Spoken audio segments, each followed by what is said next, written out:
I don't understand how you can be in trouble for saying something potentially decades ago when it was fine at the time. I would much rather make a product that 100 people absolutely thought was fantastic than 1 million people thought was okay. A lot of the best marketed product was just that. It was just marketing and nothing else.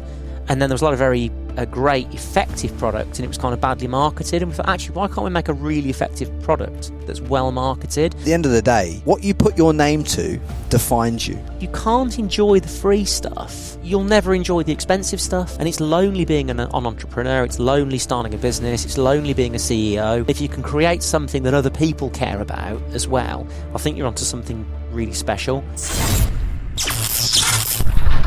Together we have clarity, direction, and success way beyond what we ever previously thought possible. Here's your host, Frankie Lee. First things first, guys, before we get started with this podcast, do me a solid favor and subscribe to this on whatever platform you're listening to it right now. Whether that's YouTube, Spotify, Apple Podcasts, I'd appreciate if you just hit that subscribe button, and it lets me know that the content that I'm putting out for you guys is hitting your ears at the right time.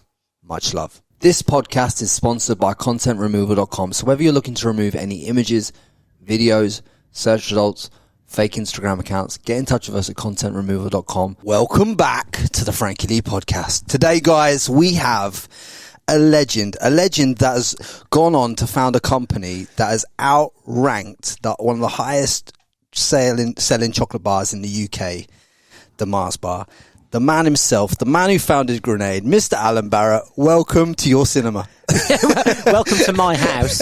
I love the fact you call me a legend. I think that's probably the end of the podcast now. Thank you. Mate, well, you called me a wanker when I walked in, so I thought, did do that. Yeah. I think it was worse than that. You actually said to me, how the fuck have I still got a better hairline than you? And I was like... everyone's got a better hairline than me. Yeah. And I'm like, fucking hell, you've hit me right there between the eyeballs there. But mate, obviously Grenade, massive company, massive achievement. Grenade guys, check them out. You know them, you've seen them in every petrol station. They've launched in Australia, so a lot of the Australian audience will know them in Woolworths, the bars. We'll go into all that. But one thing that's come through that I've seen, obviously you've been on a few podcasts in the past, but not many people... Proper podcasts, not like this one. Yeah. Real podcasts with real interviewers and proper guests. I call in a lot of favours to get this shit done, trust me. But anyway, obviously on a lot of those previous podcasts, you're talking solely about Grenade and stuff like that. But I want the audience today to get a real insight into who you are, because obviously there's a lot more to you as an entrepreneur than just Grenade. I'm a very interesting person. I was told once. I've never been told that ever. Yeah, but. Even if you do say so yourself.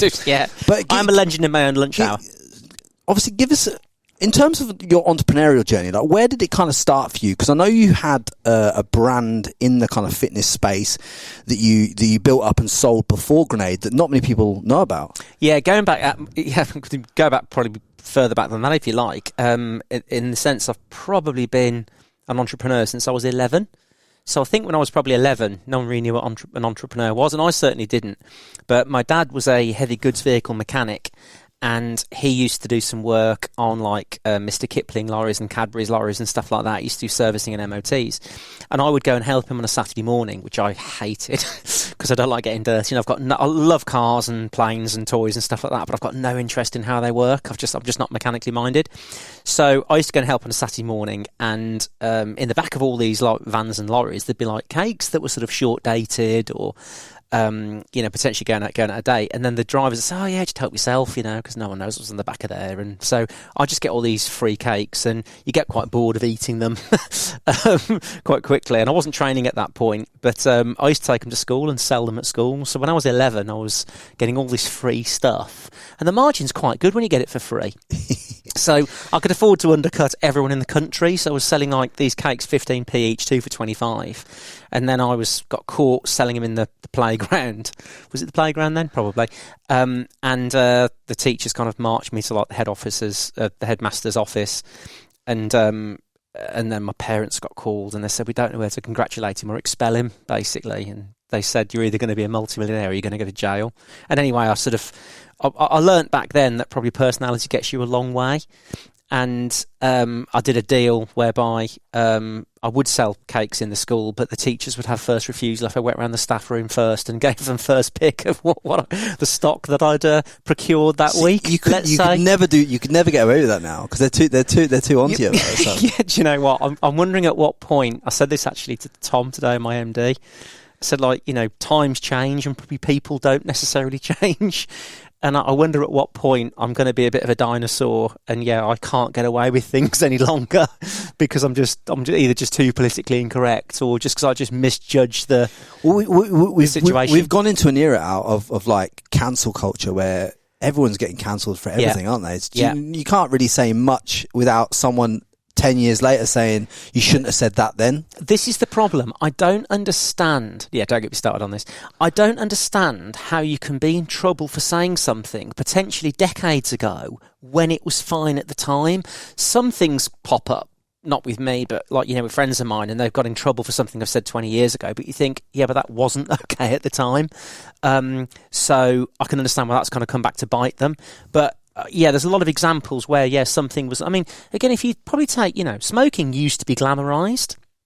And, you'd have like all the movie stars and stuff like in the sort of 20s, 30s, 40s would be smoking and whatever. And, I've never smoked, but it's certainly become kind of like almost, demonised, and rightly so because it kills you. But I'm just wondering if in sort of 20, 30, 40 years' time, I don't know, retrospectively you'll be in real trouble having smoked or something. I know it sounds like a stupid example, but it's one of those things that used to be considered okay and now it's not. And certainly with things that you say that were fine in the 70s or 80s and all of a sudden now they're not. I don't understand that because I don't understand how you can be in trouble for something that you did 20 years ago. Yeah, but it seems that it does come around, doesn't it? There's so many people getting cancelled today for things that they said 5 years ago, and it's just all about everything that they're getting cancelled for has just been completely taken out of context. Like, do you know what? The thing is as well, we've got this. I think it's interesting, isn't it? Now, how like I'm 45, I'm a different generation to you, but there's almost now the differences between generations. If I were to sort of speak to someone who's potentially 20, 30 years younger than me, there's probably almost nothing you'll agree on. You've just got entirely different perceptions of life. Your experiences have been different. My parents were like born in like during the Second World War, and my grandparents fought in the war and stuff like that. And I was always brought up again with respect for elders and being respectful of sort of authority and the police and looking up to the military and stuff like that. And it's weird how that changes over the years. And you're right, we've become this generation now where, we're sort of scared of ourselves. The little voice wins. We've become so protective over, potentially minorities, and rightly so, that the minorities kind of become the majority. It just seems odd. Well, there's since when me and you went to school, right? Even though we're two separate eras, when me and you went to school, you could be 1, 2, 3 different sexes, right? Now you can be 52 different things. You can identify. I think it might be more than that. I want to say it's 70 something. You can identify as like so many different things now. It's like, and then if you. But the thing is, because we're brought up in that era where we don't really know what that and that is because we weren't brought around it. It's hard to know what you can and can't say in that. Do you know what? It's really hard, and I'm probably going to put my foot in it here, and I'm going to try not to. But also, let's take with employment, for instance. I saw something on LinkedIn yesterday. Hold on, you go on LinkedIn? Yeah, I've got quite a good following on LinkedIn, to be honest, because it's like social media for adults. So I've got quite a good reach on LinkedIn. But something came up yesterday, and they were making points about diversity, equality, inclusion, and all this stuff, and all the boring stuff. Yeah, and you think fine, and they're saying, you've got to put these certain people in certain places, and you think, I just want the best person for the job.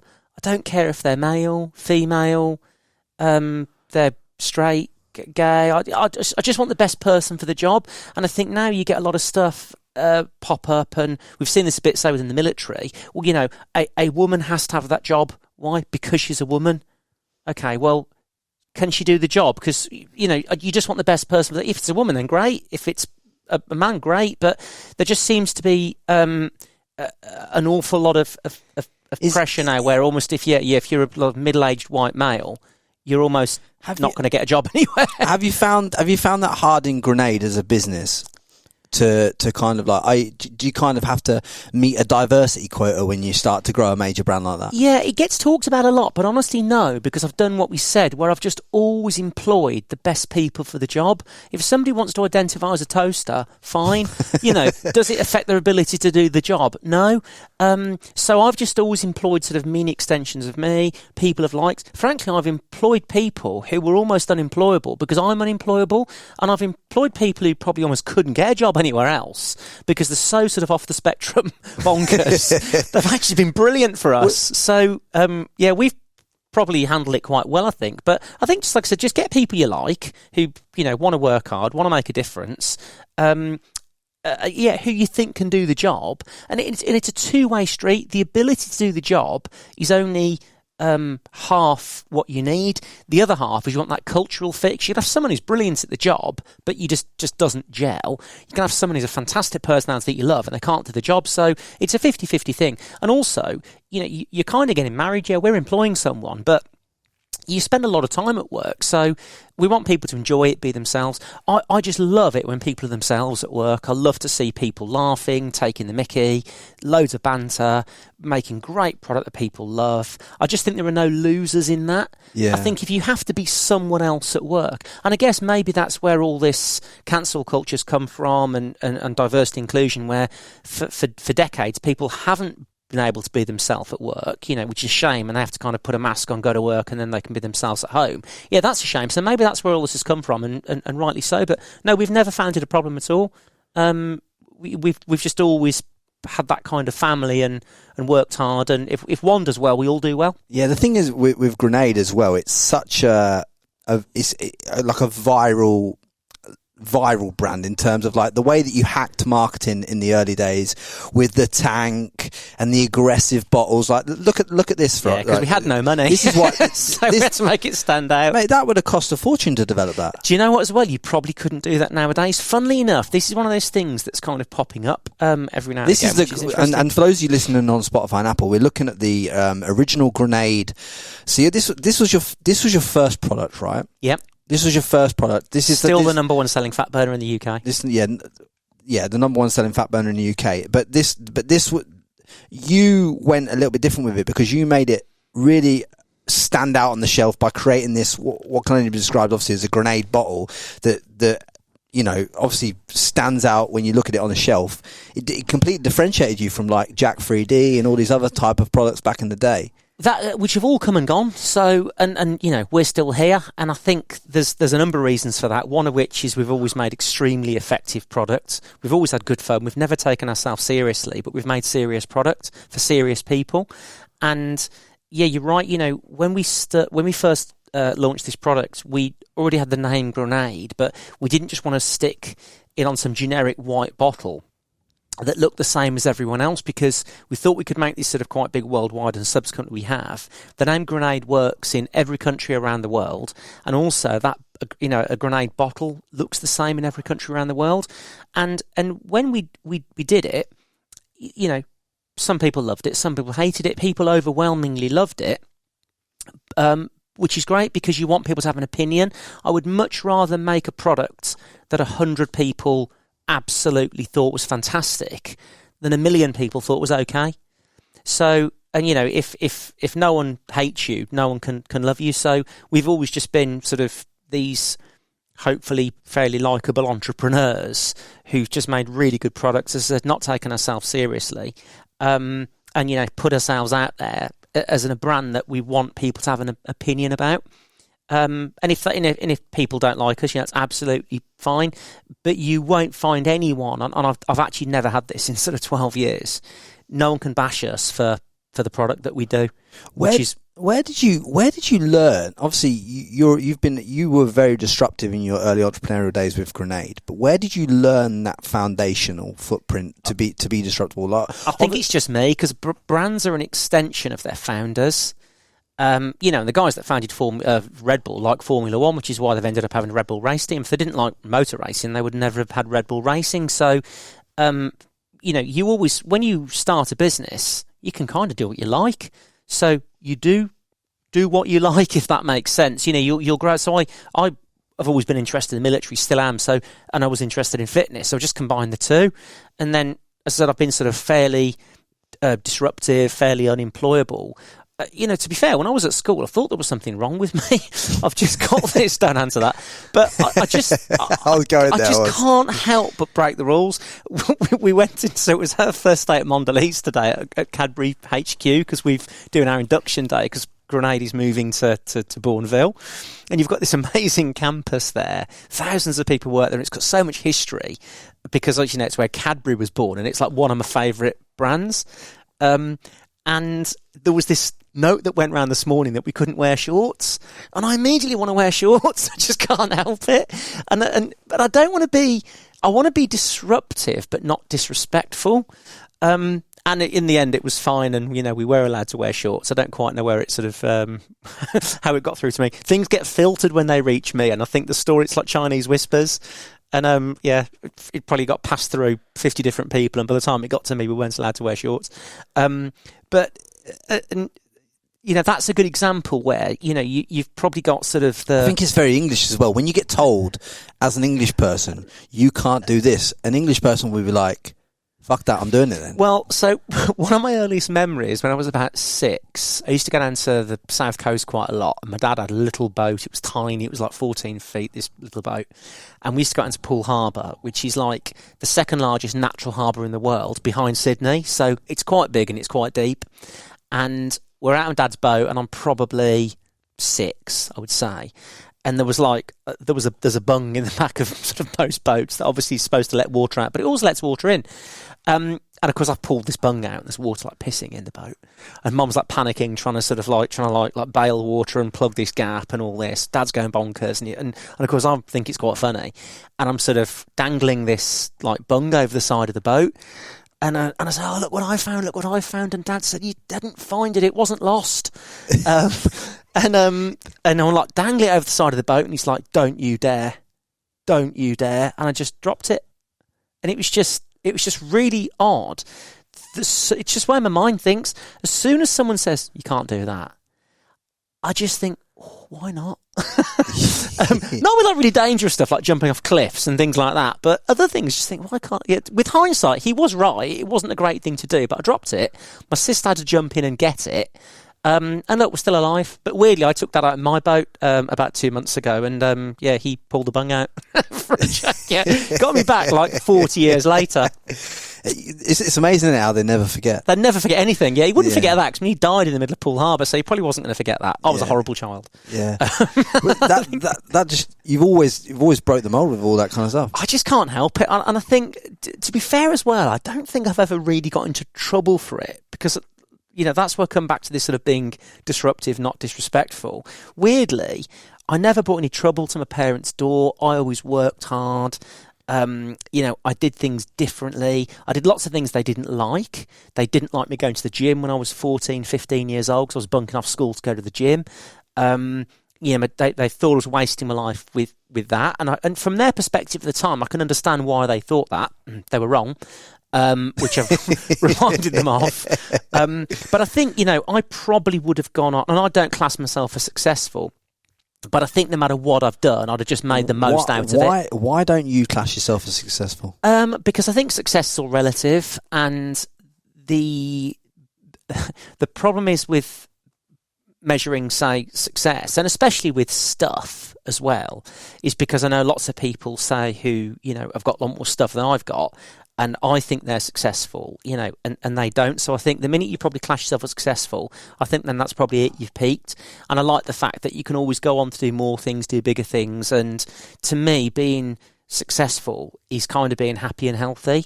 And for as long as I can remember, I've always been happy, and I've always been blessed with sort of fairly good health. So I've always considered myself successful, to be perfectly honest. When you left school, and you're like 16, 18, or however old you were when you left school, what what did Alan Barratt want for himself at that point? So funnily enough, going back to when I was about, again, one of my youngest memories, when someone said, what do you want to be when you grow up?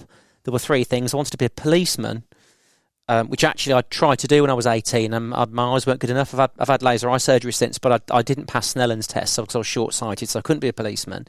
I wanted to be a Royal Marine.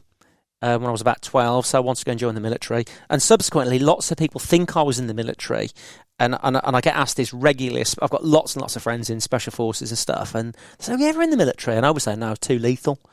And I always say it with and they always believe me. So someone else for the week said, "Were you in the military?" I said, "No, I was just far too lethal, to be honest." They didn't think it was fair on all the other special forces because you just need me. I'll be in there, done. Middle East, I'll do it Monday afternoon, sorted. Get them all into touch. Yeah, there'd be hundreds of special forces now out of work. So, no, obviously I'm joking. But and the other thing I wanted to be was I wanted to be a millionaire. It was something that I said I wanted to be because I was following probably Richard Branson at that point. And sort of seeing, again, successful entrepreneurs going and doing things and breaking the mould and thinking differently and having fun and making money doing it. So I thought, yeah, that's what I want to do. So I've always just followed. I've always done what I've enjoyed, to be honest. So I enjoyed training when I was 14. I walked into a gym and work experience and just never left. I've been in the fitness industry now. It'll be 32 years this year I've trained. I've been in the fitness industry. And I've always loved it. And what was your first business in fitness? My first business would have been, so I was a personal trainer. So to this day, I'm still an unqualified personal trainer because I never took a fitness qualification. You just started training people? I just started training people. No insurance? No, because I don't think there were any qualifications back then. So I'd have been, 15 on work experience. It would have been, early 90s. Spit and sawdust gyms, really hardcore. I mean, it wasn't as well that there were no qualifications. Nobody wanted personal training because I don't think it was really a thing. Yeah. And I did get a client in the early 90s I'm still really good friends with, actually. And again, he's someone I would consider successful. And he had 4 Ferraris and I was driving. Well, in fact, I wasn't driving. I was taking the bus everywhere. So this guy's got 4 Ferraris. And he's still just such the loveliest person I've ever met. He taught me a lot by not deliberately trying to teach me anything. I think I learned a lot about how to treat yourself, people. Yeah, definitely. Carried himself really well, super polite, respectful, uber successful, really lovely people. And I trained him and I was getting £10 an hour in the mid-90s, which I was earning 70 quid a week. So £10 an hour was like an absolute fortune. And I think with him, and again, I was training myself, so I knew a fair bit about training. And I think with him, he had a very, very stressful, busy life. And I just think he wanted an hour off from that. I don't think he was, I don't think he was ever really wanted to particularly get necessarily in shape. I just think he wanted someone he was ultra wealthy, still is. And I think he just wanted someone who was normal with him. Do you think that he was mentoring you more than you were training him? With hindsight, absolutely. I mean, I had, for my 21st birthday, he gave me 210 quid and I just couldn't accept it. And it was just a fortune to me. It's a lot of money now. And I just couldn't accept this. I felt it was too much. And actually, he learnt that I'd recently had my car alarm done, and it was a few hundred quid. And he actually went and paid for that, so he gave it me anyway. And one of the things I learnt specifically about that, and someone who then was a client and a friend, and now is just a friend, I learnt there. Obviously, how he was with me and how I was with him, but most importantly, how outsiders perceived our relationship and their perception of wealth. And I'll tell you how. I happened to mention to a few people that he'd given me this money for my birthday, and the overwhelming response from people was that was quite mean. It was quite tight. Right. So I was like, this guy gave me 200 quid. Oh, that was a bit stingy. I was like, why is that? That was 3 times my weekly wage. So I couldn't comprehend how people thought that was mean. But they think because he's worth that's right. millions of pounds, yeah. that it's on him to give more. Yeah. So that fascinated me because it still does, because you just think, hang on a minute, he's giving me, which he doesn't have to do. And I've learnt that since, how people are really strange with this stuff. It's actually, yeah, it's a shame, and we could do a whole podcast about how people treat you differently. I like that, because you've spent 10, 15, 20 years of your life working to the point where you're a multimillionaire, right? But it's like you get to which was your dream as a kid, to become this multimillionaire, to become, in my eyes, a success, but obviously in your own eyes, for whatever reason, you don't think you're there yet, and probably that's a good thing, because then it keeps you striving. Yeah, of course. But you've got to where your target was, and then when you get there, then? You are there. It's not only what then, but it's more of a case of where I'm going with it. It's more of a case of like, you get there, and then you turn around, and then you give someone 200, and they want you to give 400. Yeah, enough's never enough. And I said at the time, I was actually quite offended on behalf of, I never told him this, by the way, but I was quite offended about him, because I said to a couple of these people in the gym, what was he supposed to give me? 1 million? 5 million? 10 million? I know it sounds being sarcastic, but what would be enough? What would make him not stingy? Yeah. Yeah. So I realised back then, say with his position, and I've realised this since, you just can't win. So sometimes, because you can't win, maybe, and I think, I'm definitely competitive. So if I don't feel I can win, I don't want to kind of play the game. As you've become more successful out over time, how has that affected your relationships with people as you're coming up and from people in your past? So you mentioned, because we've had a tour of the house, and you mentioned about I must have lots of parties. I don't. I had one party for my 40th. And this was a good example, actually. I had hundreds and hundreds of people came, some from quite a long way away. And the guy I mentioned again... Can I just say I wasn't invited? You weren't invited, because I met you today. So again, I apologise for not inviting you to a party that was 5 years ago. That's the thing that's got me in trouble, where it was fine at the time to not invite Frankie Lee, but all of a sudden now I didn't invite Frankie Lee, and I'm a tosser. So, yeah, I'll invent a retrospectoscope. It's all right, we're going to have another party. We're going to relive it. Anyway, well, actually, that's... I was going to digress, but I'm not. I was going to say about the Stephen Hawking time machine thing, which is genius, but if you remember, remind me about that. We'll talk about it later, because it's genius. Where was I? Yeah, so the guy, my wealthy client that I've kept in touch with, he came by helicopter. And again, a lot of the other people who came here were my friends from the gym for years ago, and, they have just got normal jobs. They work at Land Rover, or they work in hospitals and factories, and they work for the council, and they work at the local tip. And I've kept in touch with everyone.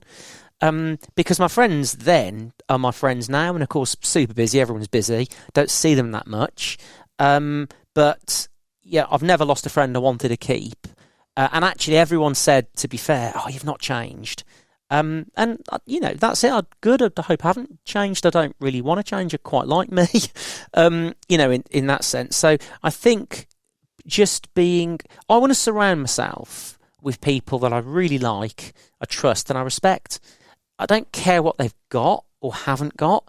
I just want to be around nice people. And, we can all sort of see nice people. I'm wary of people I meet now, and they've only ever known me as of like, the Grenade Owlers in the last 10 years. So, and I have made really good friends in the last 5 years for sure, who've only sort of ever known, this period of my life. But I'm a fairly good judge of character. And again, as long as I like them, I trust them, I respect them, that's great. We can sort of be friends. Yeah. We've got no chance with you, Mel. You're fucked. Yeah, I'm totally fucked. Is it just because of the hairline, bro? Pretty much the hairline, and no shorts. Those shorts. Yeah, just shaving your legs, to be honest. Hey, any man that's got time to shave their legs. It's an Australian thing. It's an Australian thing. Of course it is. It's just comfortable, isn't it? I wouldn't know. I've not shaved my legs since I was I'm not saying I've ever shaved. I think probably I was about 15 when I competed. I shaved my legs, but that was about it. I was freezing all the time. Mate, I like it because it's just more comfortable, smooth. It's chilled. I'm comfortable with who I am as a man. I'm like, do you know what? I can shave my legs. You're not going to identify as a toaster now, are you? Mate, I'm not even going to. I'm going to identify as Frankie Lee that shaves his legs. Lovely, that'll do. Done. I can't believe we went there on the podcast, but we have, haven't we? We have gone there. Yeah. I've got no filter. But obviously, with when you pivot out of your other brands and you start Grenade, what did you come up with the concept for the brand first, or did you come up with the name and then put a concept to it? So I'll tell you the order which it happened. We actually had the product first, which was just the capsule, the fat burner itself. So spent a couple of years working, again, just being interested in nutrition, training. There's no such thing as a magic pill.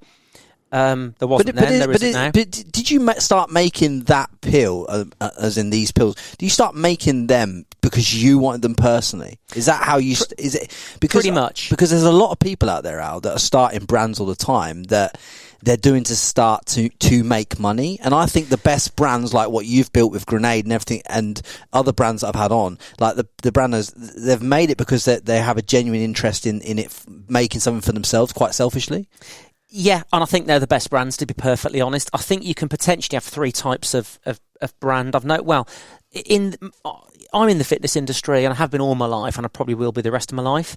And I found with working in gyms and being around supplements, I saw three types of brand owner or entrepreneur or gym owner, let's say. There was kind of the very, very hardcore bodybuilder, let's say, then who just started a gym because it was an extension of their hobby. And they loved it, and they knew nothing about business, and it wasn't about making money, but that was their hobby, and they wanted their job to be the hobby. Fine. You then saw people who really got no interest in fitness, who wanted to open a gym or be in the fitness industry just to make money because they were business people, and it was a growing industry, and it makes perfect sense. Why wouldn't you make money in the fitness industry? And then I think, and that's fine, and I think both of those get so far, but I think that every now and again you probably get someone like ourselves, and in my case, someone who's been in fitness the whole life, really enjoys it, but actually knows a bit about business as well. And then I think that's a great combination where you've got a bit of acumen, or you can learn the acumen, but you've actually got the passion as well. Because you're right, I think if you're going to start a business, whatever it may be, and you aren't solving a problem, let's say, that you personally have or have had, or you think others might have, I'm not sure necessarily if the business will work. So, I was a supplement distributor, and we came up with Grenade to do things that the other brands we felt weren't doing. I'll give you an example. So we were importing supplements from the States. The American supplement market obviously is huge and incredibly saturated, and we were importing all sorts of product with a distribution business pre-Grenade, and learnt very quickly, again, being a user of supplements and selling these to friends and customers and clients and whatever, we learnt quite quickly that a lot of the best marketed product was just that. It was just marketing and nothing else. And then there was a lot of very great, effective product, and it was kind of badly marketed. And we thought, actually, why can't we make a really effective product that's well marketed? And we always go back to the likes of Red Bull, of just, very simple. Anyone could come up with that drink. There's nothing super clever about it. It's actually a drink in Thailand. That's right. Yeah, it was an energy drink in Thailand, and they sort of tweaked it for like the Western market. And then again, they've created that brand in a can. And I thought that in terms of, say, weight loss, I thought, well, at some point most people are going to want to lose weight. I'm really interested in the science behind product, which is always there with Grenade. We never put it at the forefront because, frankly, it's difficult to market and people aren't interested, and people find it boring. So the science is always there. And we're in form sport, everything's tested for parts per billion, which we don't have to do. It's really expensive, and no one really knows we do it, but we do it because I think it's a nice thing to do. But all the science is there, but generally just people kind of want a magic pill. There's no such thing, but certain things, certain ingredients, help with certain aspects of dieting that we know people struggle with. So people get tired on dieting, so we found a very specific form of caffeine which was hits your body quite quickly but it's released very slowly. Certain forms of green tea, there are certain ingredients you have which help to suppress appetite, we after sort of a couple of years, we found quite a clever combination of ingredients, which actually looks extremely simple, which everyone's tried to copy, and no one's ever done it as well as we have, to be perfectly honest. But as an effective weight loss formula, where we know the studies we did back in the day, you'd burn 20% more calories versus placebo. Well, again, not a magic pill. If you're eating too much, you're eating too much. But who wouldn't take that, 20% advantage over a placebo?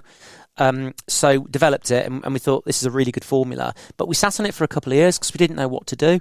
in terms of how to market it, coming back to the generic white bottle, we just, and they all these fat burners with weird names that no one could pronounce or remember. Like MK11 fucking 72. Oh, yeah. I mean, at the time, just Zenadrin and Hydroxycut and all this sort of stuff, and, Zedra this and whatever, and people were like, what?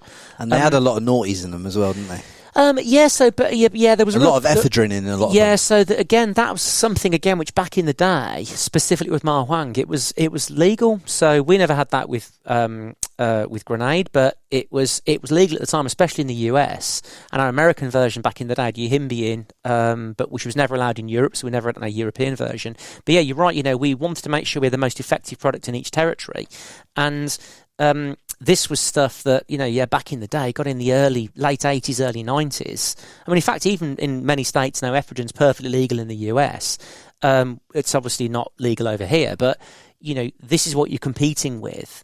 And again, there were like all these new ingredients popping up all the time, like DMAA, which was in Jack that you mentioned, and we never wanted to use that product, that ingredient, because we knew it would get banned, but we wanted the best, most effective, cleanest product that we could, and to get through informed sport, as I've mentioned. But you're competing with stuff that's naughty, that just kind of comes and goes, and all these massive brands that were doing hundreds of millions in turnover a few years ago that we would kind of only dreamt of doing now have all long since gone bust. For those reasons. Have they gone bust by the legal ramifications of the drugs that were involved in the stuff? Yeah, just various lawsuits. Again, they all tend to get sold and bought out by big corporates who've kind of messed it up along the way. Yeah. A lot of pharmaceutical companies bought supplement companies because the supplement industry and the sports nutrition industry was not as regulated as the pharmaceutical industry was. So you could make claims in sports nutrition which you couldn't make in pharma. But subsequently, all that's been tightened up, and rightly so. So we always played the straight game with Grenade, and many didn't. But it paid off, I think, to kind of play with a straight bat, so to speak. So how long were you refining it, and what was the kind of cost? Because obviously you started Grenade with zero money when you launched it into Body Power and all that year that you put it out there. But how much did it cost to kind of even get the product right to start with? I mean, not a lot, because it was just all trial and error with ingredients and trying different things and trying different formulations, different brands thinking I like this, I don't like that, putting different things together. Would you have to go to a special? You have to go to a special kind of place to get a supplement kind of? No, not really. No, not necessarily. Because remember, I was in the supplement industry, so I got access to various suppliers, various ingredients. I was, I'd got contacts sort of worldwide at this point. But in a nutshell, we sort of came up with the formula around about sort of 2006. But then it wasn't until 2010 that we actually launched the product. So it was kind of 4 years of refining, trademarking. And you used it yourself? Yeah, and using it, trial and error, and actually working out sort of exactly what the plan might be. And we even trying to trademark it. So we applied for trademarks, got some, didn't get others. Learned, because Grenade must be a hard name to trademark. Yeah, it was actually, and certainly getting it in the likes of the US. And yeah, that'd be a whole other podcast in doing that. But yeah, subsequently, 12 years on, we've ended up with north of 200 trademarks, design marks, pending patents. It's a very copycat industry. So from day one, we always really wanted to make sure we'd sort of protect it, and there's always people infringing on our trademarks. So there's always stuff going on there. But going back to your original question about an hour ago about what came first, we'd sort of got the capsules. Then it was and we're running a distribution business at this point. So we're sort of what was that business turning over? Oh, the turnover probably of that business would have been, back in the day, maybe about £1 million, something like that a year for the distribution business. And that was just me driving around in a van, delivering supplements, kind of sailor return. Sold that business to my best friend. That business sort of still operates and still does well. So he then subsequently grew that business. But yeah, I kind of sold that, went to focus on Grenade full time. And actually, it was something we started as a hobby, which sort of turned into an obsession. And I was out kind of running one day, and I'd sent some of these capsules to a friend of mine who was in Special Forces. He was actually training for the Special Forces at the time, and he rang me on a Sunday morning, and he said, "Oh, try those capsules." He said it was like I'd swallowed a grenade. And it was, we thought, let's try and get this name. And actually the name won't be enough. Let's try and get a bottle that looks like a grenade and really go all in. Because supplements is a very gimmicky industry, more so back then. And we kind of took the gimmick to the next level, if that makes sense. So, and weirdly, one of my favourite reviews ever of that, the fat burner products from, say, 2010, was someone reviewed and just said, he said, it's such a gimmick. I really wanted to hate this product. He said, but I just love it. And actually, our resale rate was like off the charts. It was north of 80%. So I've always said, selling something to someone once is probably fairly easy. But if someone just keeps coming back time and time and time again, we wanted to build that brand. We didn't just want to make stuff and sell stuff. We wanted to create a brand that we cared about, and therefore so would others. And if you can create something that other people care about as well, I think you're onto something really special. And like I said, all that really comes from founders. Yeah, and that's why I'm glad you went into that, because I think it's so important that whatever you do in any form of business that you have an interest in. It's like me with this podcast and everything that I'm trying to build with it. I fucking love it. So it's easier to drive around the country. Because it's not work. Because it's not work to me. It's easier to spend cash on something you love and sink it in, isn't it? Yeah, I can't imagine people start an entrepreneurial business just because they really want to torch themselves with lots and lots of hard work and no pay. You've got to be doing something you love. So for the first 4 years, from like 2010 to 2014, we never took a salary. We never took a day off. I mean, my accountant was like, "What are you doing?" He used to regularly say, "What are you doing?" Because we wouldn't even take the 500 quid a month that we should be taking just to sort of pay our national insurance, because we just didn't really feel we could take it out of the business, because it was wearing nappies. It was so protected, because when you grow a business and a brand, it's so inherently risky. And look, it's risky now, but it had its risks in 2010. We were just coming off the back of that other financial crash, and the best time to start a business is always 10 years ago. So it was people saying, "Oh, you've missed the market back in 2010." So the second best time to start a business is probably today. So I'd say to anyone, and I get asked this a lot, people always say, "I really want to start a business. What should I do?" And you think, well, start it. Yeah. Because if you don't start it, you've already failed.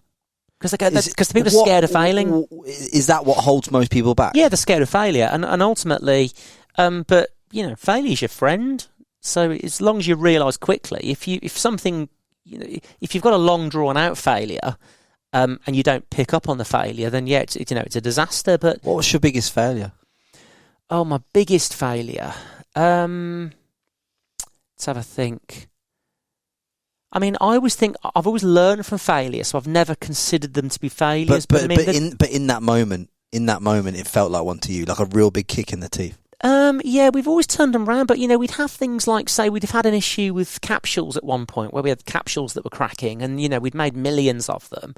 But we worked with our suppliers and we got round it, and ultimately we couldn't possibly have known. It wasn't something we did where we messed up.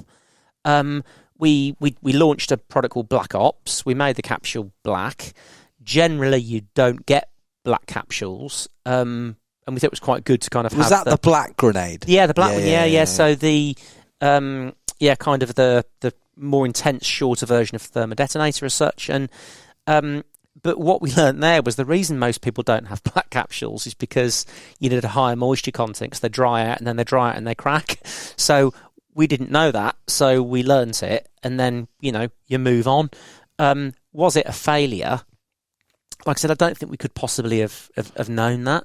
Yeah. And again, one of our guys who was working on it, our supplier, had been in the capsule industry for 20 years and he didn't know. So, like I said, we worked together on it, we sorted it out, and we learnt from it. Did you have to recall a hell of a lot of product for that? No, not many. We were expecting to, but in the end, it was really tiny.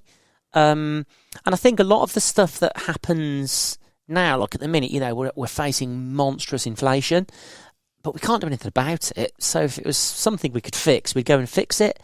All we can do is just make the best decisions we can. And I always try and put the brand first, because if the brand does well, it's not bad for anyone. So I think of the brand as like an inanimate object. There's like a third person that we must try and protect. But I think we just all you can do is make just the best decision you can based on the information that you have at the time. And if it turns out it's the wrong decision, realise quickly. Adapt. Don't be afraid to backtrack. Make it the right decision, and then kind of move on. I think sometimes people commit to something. They realise they've made a mistake, but they're committed and they don't want to backtrack, and they kind of keep committing and think, well, pride thing. Yeah, I think it's pride, and almost they kind of don't want to necessarily chuck good money after bad. But I think sometimes you just have to sort of rip the band-aid off and just think, do you know what, we shouldn't have done this. So, with hindsight, I've got products that we've launched that I wouldn't have done. But it wasn't because it wasn't a good product. It was just because it didn't sell, or we had manufacturing issues that we couldn't overcome, or something happened that was unforeseen. In terms of product, what was your biggest thing that you were so hyped about but failed? So we did a product called Killa Coffee. So we did and again, super clever product, and in fact we were probably a bit early on this one, in the sense that now coffee in a can is kind of a thing. You can go to Starbucks and Costa and they've got coffee in cans. Well, we kind of saw that coming, because you can buy everything else in a can. You buy water in a can now. So we had this idea of having kind of coffee in a can that was high protein, low sugar, and we called it Killa Coffee. And because the bars were doing so well, the Carb Killa. And in fact, did they predate the bar? It was around the same sort of time, I think. Might have just predated the bar. And again, it was a clever product of a sort of a sugar-free protein drink that was just like drinking a cold brew coffee. And as we always do, we spent quite a lot of time and effort on it. And we learnt sort of two things. Coffee is a very, very individual thing. So we could so if you go into a Starbucks, the menu looks fairly simple, but actually there's thousands of different permutations. And actually we were just making one. We were making basically a coffee that was milk-based, that was sugar-free, high protein, low sugar. So if you like black coffee, for instance, this probably wasn't the drink for you. So I think that we realised with that we sort of made a product that was potentially, we thought would be for everyone, but just everyone likes coffee a slightly different way. If you like sugar, again, this didn't have sugar. If you don't like caffeine, this had got caffeine in it. So every time you come to like a junction, we kind of made a decision. And I think there were less and less and less and less people this product actually applied to. And we ended up with a product that was probably too niche, was the first thing that we learned. The second thing we learned as well is the can that we used and we used the same can that Red Bull used. So it's a very, very standard, well-tested can. And we just found the can kept splitting, and we just couldn't solve it. And ultimately what we learnt was that the reason this can works for Red Bull specifically is because it's carbonated. Therefore, there's pressure in the can, and it actually gives it a lot of rigidity. The can itself is actually extremely flimsy. And again, it's the same can we use for energy you're drinking now. But again, it works for a carbonated drink. Whereas if you just put milk in and it's flat, the can's crap. And it gets knocked and it splits. And then, unfortunately, the can splits and milk leaks. And something that's milk-based that leaks isn't great, because it goes to smell pretty bad pretty quickly. And then you lose one can, which meant you lose the whole tray.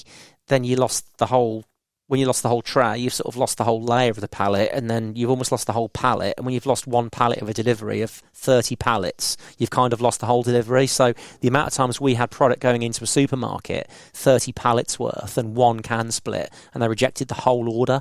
And it was just, again, was it a failure? Yes. No, because it taught you so much about how you now can the energy drinks and why you only use it for carbonated. We're always learning. I've had people, I won't give any specific examples, but I've had people come up to me in the past and sort of like, that have worked for Grenade and, kind of offered the resignation because they've messed up on something really badly and it's cost us a load of money. And I've looked at it and just thought, that would have caught me out as well. And actually, have we learnt from it? Okay, let's not do that again. Yeah, and no, you're not leaving. And rejected the resignation. When you reject that resignation, just a ballpark figure, what had that mistake costed the company? That one specifically was $200,000. Right. And yeah, it's horrible, but I actually felt worse that someone had come to me and they were so upset about it. They thought the only solution was to kind of leave the job that I know they love and they're fantastic. And again, I looked at it specifically, and I remember the error, and I looked at it and I said, I wouldn't have seen that. I wouldn't have noticed that at all. It was to do with something got printed, and it got printed the wrong way around, because we're so used to printing stuff around the world and like US dates, and they're reversed and different, and that basically there was a printing thing that had gone through, and they kind of got the best before and the production date mixed up. So basically it expired a year before it was made, and it was just.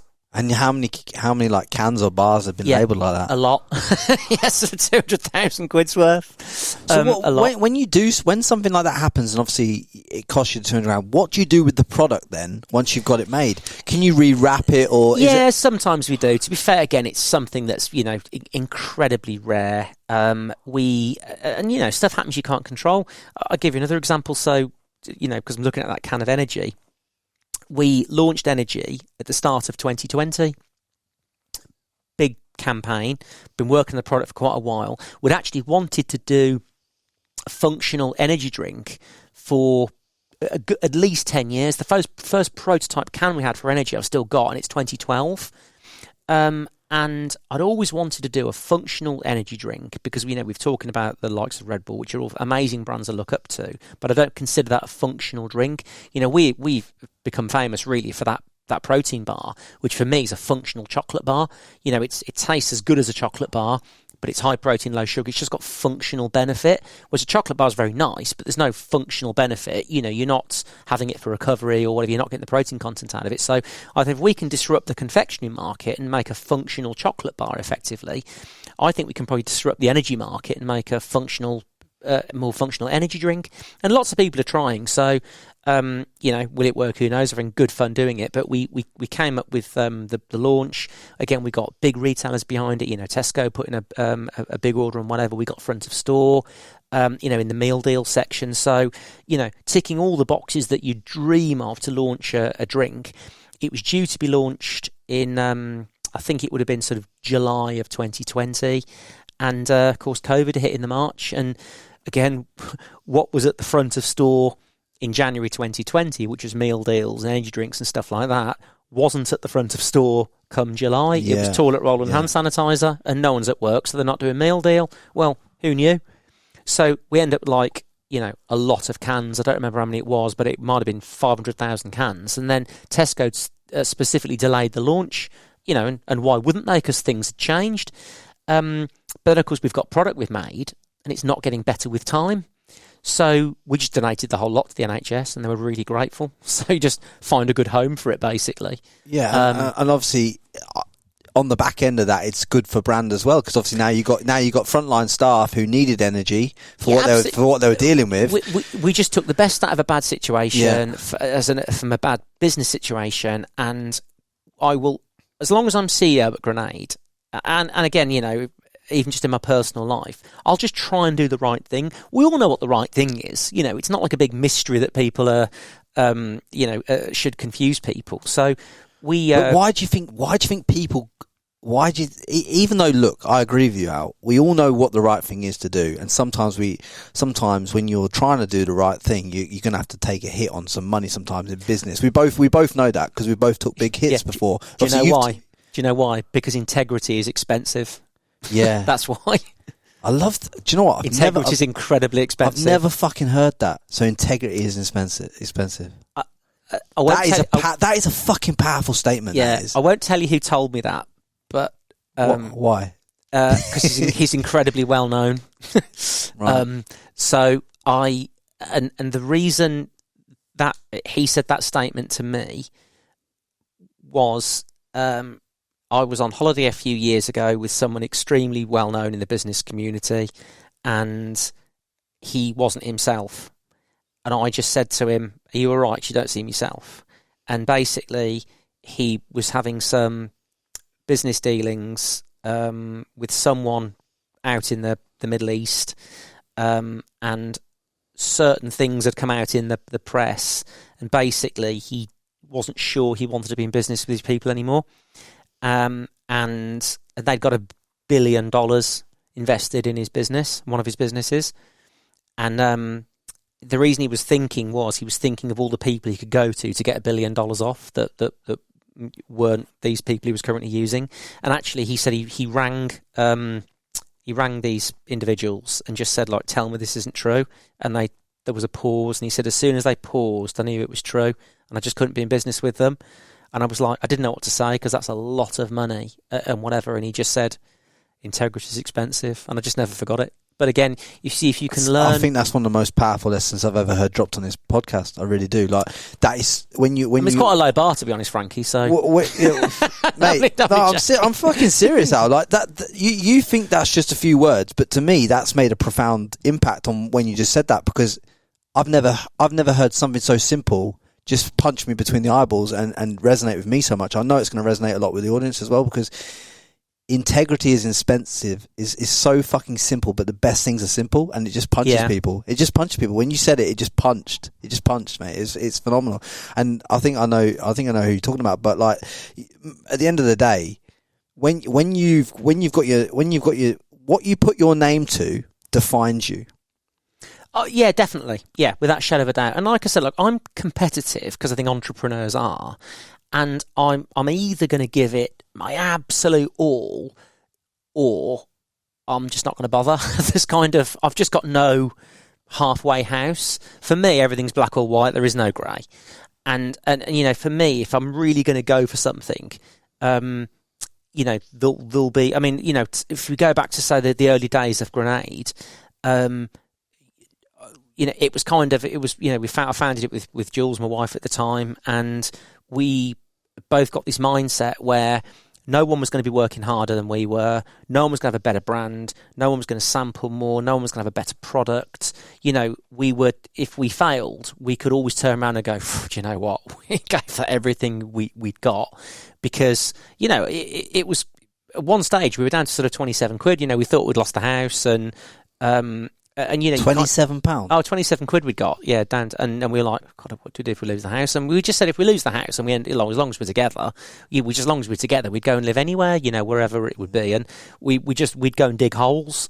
If I hadn't got any money and I'd need to go and do something, I'd go and dig holes for £10 a day, and I'd just dig, and at the end of the day, I'd have 10 quid more than I started with. And I think we've just kind of got the mentality, and I got that from my family who worked for themselves. My dad, who I mentioned, like I said, was a heavy goods vehicle mechanic. They just got this ridiculous work ethic, which, going back now generationally, I'm not sure that work ethic is the same with a 20-year-old today as it would have been with a 20-year-old 30, 40, 50, 60 years ago. I just think, my parents and stuff, they grew up, without a lot. I mean, even with me, I didn't go abroad till I was like 17. And nowadays, like, everyone's kind of goes abroad at much. It's just more accessible. I was a teenager before I'd ever stepped to Mallorca for my first holiday. Do you know what I'm saying? So I fully get that. But one of the things that I think is remarkable about your story, especially in regards to you and Jules, is obviously you break up and you go through all that, but you still remain friends. You worked hard in business together. Obviously, a lot of people go into business with their partner, and then it might not work out. What's your insights into that dynamic, and how to keep that on a good footing? I get asked a lot about, I want to go into business with my partner, and this is going to sound a real cop-out answer. It was the best and the worst thing we ever did. There's no way we'd have built the brand had we not been fully engrossed in it 24/7, 365 days a year. If we were awake, we were talking about it, we were working, it occupied our every breath. And I think that's the best thing about doing it with your partner, and they understand. And it's lonely being an entrepreneur, it's lonely starting a business, it's lonely being a CEO. There's a lot more people you can talk to now. There's more mentorship out there. There are more people who are possibly able to help. You've always got more benefit of hindsight as you get older. But ultimately, it's a lonely spot. And I think if you can do it with your partner, there's just one person that understands. And you've almost got your first customer in a way, your first client, because it's each other. Yeah. You've already convinced that first person to do it with you. And that's what you're doing with a brand. You're having something that hopefully you would want or use yourself, as we've said. And then you just have to convince others. And actually, it's simple. if I like that bar, I'd eat that bar. Why wouldn't other people?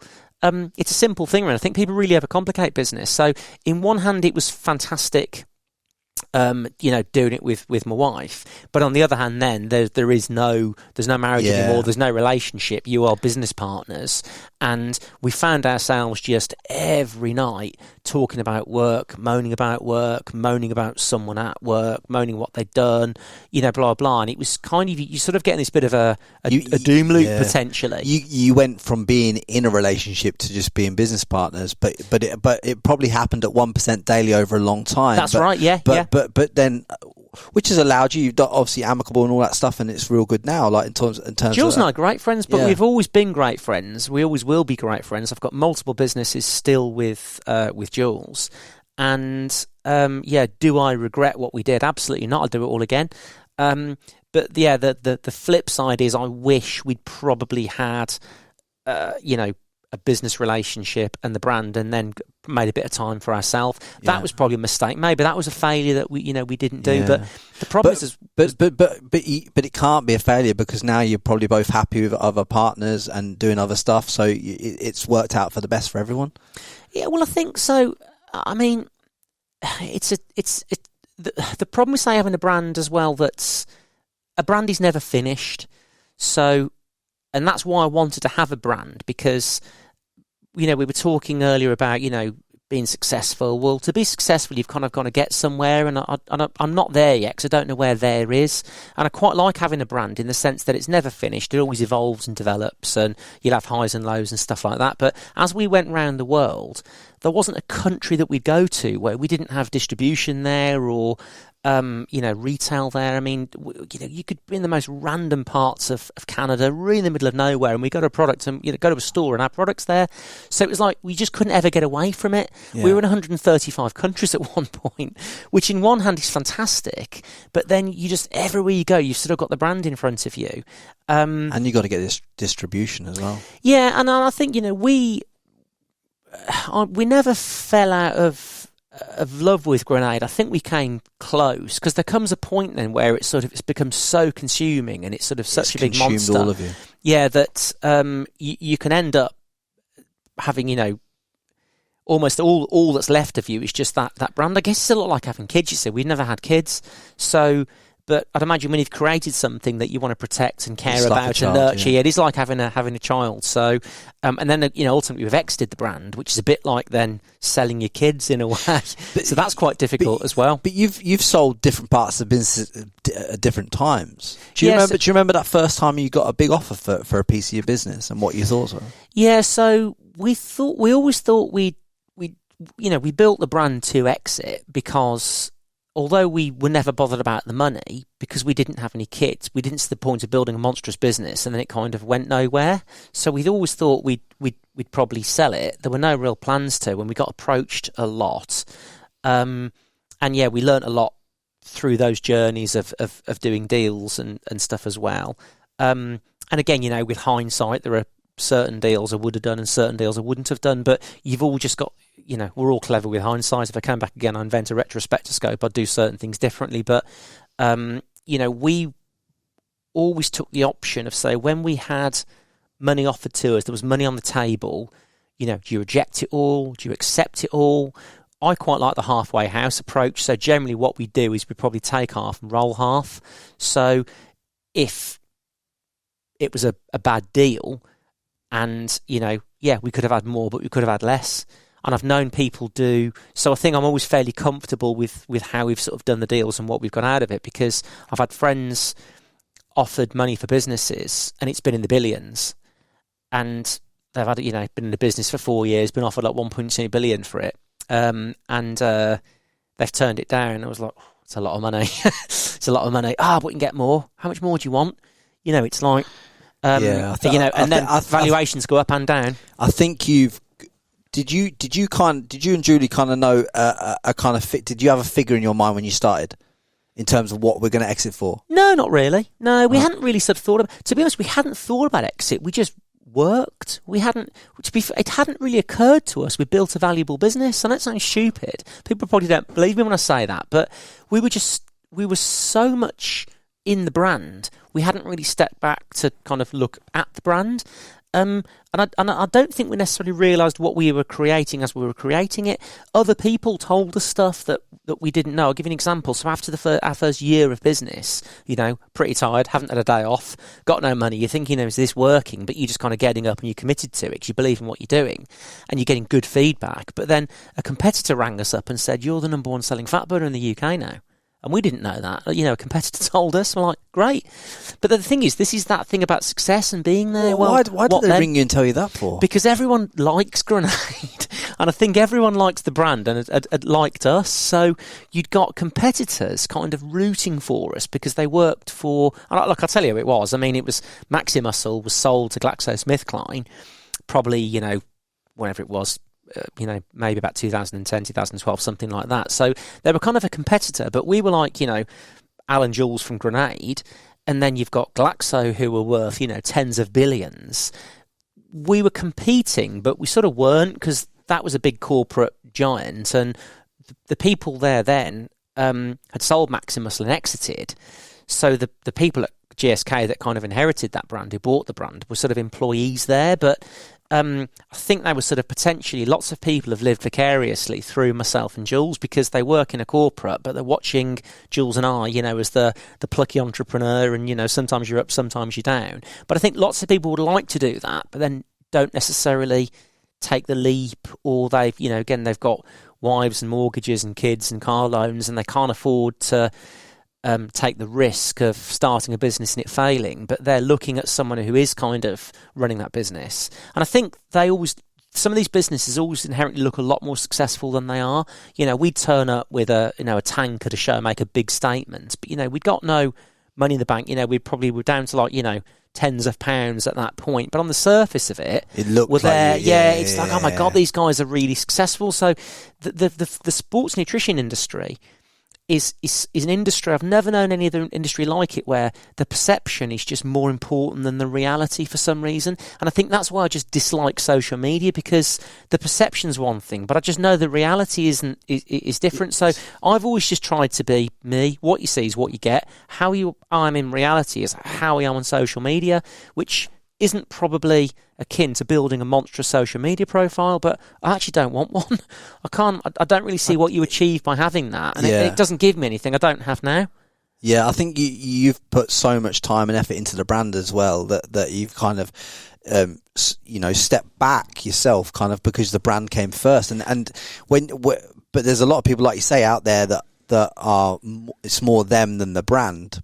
But they're not. Then, in terms of like the figures and the turnover, it's all smoke and mirrors when it comes to actually when you strip it back to what the actual business is and what the figures do. There's a lot of smoke and mirrors with brands, and you have to be really careful because, again, I've known people build brands which are inherently themselves. And I'll give you some examples. Bear Grylls, Gordon Ramsay, George Foreman. Whatever. The problem is then they build a really valuable personal brand and business. And then they come to potentially monetize it. And these are all, very successful people. But then you can't kind of sell bits of it because it's you and you're not for sale. Or maybe you are, but I don't really want someone to own me. David Lloyd, who owned all the... I know David, yeah. Yeah, you probably know him personally. But I was listening to a podcast with David Lloyd, and David Lloyd said the worst thing he ever did was sell his name. Yeah. He said he regrets that every day. Yeah, you will find that there's lots of stuff he can't do because someone else owns his name. But even actually, when we did the deal with Mondelez, and it was a fairly standard agreement probably from their perspective, we were sort of handed a 15-page, it's called an omnibus agreement, I'd never heard of it before, and it was all the stuff that they wanted to own, but it was like my name, my signature, my image rights. Your name. Which is just probably fairly standard for a deal of that magnitude. This is a 72 million one. No, this is the 200 million deal. Yeah. But we're like, well, no, I've never used my image to sell product. I'm not on any of the product. I've never used my signature. It's kind of a bit creepy that somebody wants to own your signature and stuff like that, because it's a bit weird. So we push back on it, and they don't own my signature on my image rights and stuff. They own stuff in relation to things I've said, content I've created. That's all absolutely fine. But my point being, if that had been, the Alan Barratt bar, and I got my face on it. Yeah, you don't own your own face anymore. If you sort of sell the deal. So I know that like with celebrities, it's a real issue with image rights and stuff, because if you can have a valuable business that's not worth anything because you for someone to buy it, you've kind of got to sell your soul. I think Karen Millen with the dress, so she's had to sell the name Karen Millen, so she can't ever have a clothes shop again in that name because she sold the name. So I think that's kind of everything with clothing out for her. So you just got to be careful in these situations. And that's pretty soul destroying, isn't it? When you strip it back, Karen Millen, who built that clothes store, she probably started off as someone who's just really interested in clothes. So now she sells it. She might have all this money, but she can't do what she's most passionate about anymore. And I don't know the detail beyond that specific situation, but we have always put the brand first. I never wanted to be bigger than the brand, and I like the fact that everyone knows Grenade, and I see just nothing but positivity for Grenade everywhere I go, which is brilliant. But no one really knows me. So, but the only time that's kind of grates on me a little bit is when I'll interact with someone and the brand comes up, and then they'll say to me, and I get this quite a lot, they'll say, "Oh, do you work at Grenade?" Or "Oh, do you like Grenade?" or something like that, and I go, "Yeah, founder, I'm still the CEO." And they've kind of got no idea, and it's weird because I think everyone, I don't want to be famous, but I think people like to be respected for having done a good job and hopefully being good at what they do. Everyone would like to be known for being good at what they do. I think so. It's a tricky situation, but personally, I couldn't imagine anything worse than being famous.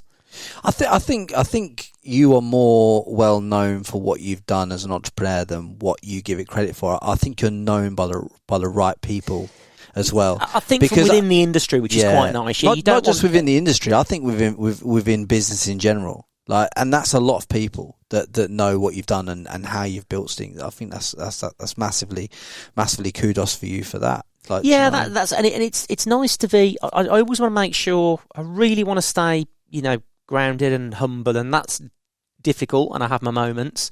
But I was in Cornwall the other week, and someone collected a car to take her car for a service, and we sort of got chatting, and he said, "Oh, what do you do?" And I said, "Oh, have you ever brand called Grenade?" And he'd got a bar in his pocket, and he got the bar out, and he was like, and he said, "Yeah, like these."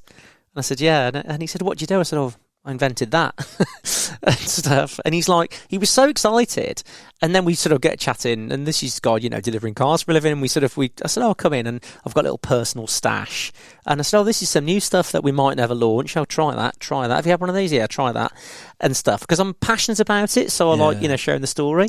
And he said, that was like being given a hamburger by Ronald McDonald. And it just made me smile. And I came in and I just shared it on LinkedIn. It had like 500,000 views, just that little story. Have you ever thought about having like a YouTube channel where you share a bit of insights of your journey? Like, you don't, I know you're a private man, so you don't share everything, and I don't expect you to, but have you ever thought about like giving a bit of an insight into who Alan Barratt is to everyone out there on like a weekly vlog or something like that, or something bi-weekly? I have. Add value to people like that. I have, and I get asked to do it a lot, and I'm being asked to do sort of TV work and stuff. It feels a bit indulgent, to be honest. So it's not something that necessarily comes naturally to me. I've got my own podcast, as you know, so I like doing Pull the Pin because it's just, again, it's people I like and respect and that on there, and we're just chatting about business, brand and banter, like you're never coming on. People actually want to hear from. But so I do that, and again, I've been shot at ever since I got here, by the way. I know, but filming something and having my own YouTube channel, and I sort of think, well, what's the point? I do like to be able to help businesses and potentially say stuff and save people some time and maybe some money by giving them some advice. That's quite fulfilling. So I'm passionate about entrepreneurship is what I'm saying. I just haven't probably quite found the right sort of time to probably do it yet. There's some stuff coming up perhaps over the next year or so. on TV, which is interesting because it's sort of, again, quite a big platform and it's quite entrepreneurial. But again, going back to what I said when I was sort of 13, 14 years old, I'll only do what I really enjoy. If I don't enjoy it, I just won't do it. So I think it's got to be something I organically fall into. I don't want to sort of leap out of bed and go, I'll start a YouTube channel, then do all that, because it just doesn't. I should, but it just doesn't. When I say for YouTube for you wouldn't be you creating content though. YouTube would be like a videographer. In my estimation, of someone like yourself, would be a videographer that follows you certain days, and you document what you do. So you don't ever actually create content. The content is just you walking around. It's a day in the life. It's a day in the life. So my team are bugging me to do this. just to give an insight. So you're thinking about content creation, but I'm thinking, no, you are the content. Just you do what you normally do in a day, and the videographer will just pick up what you do, and then whatever makes it edit. It just what it would do is it gives people an insight into who Alan Barratt is, and it's also no more work for you.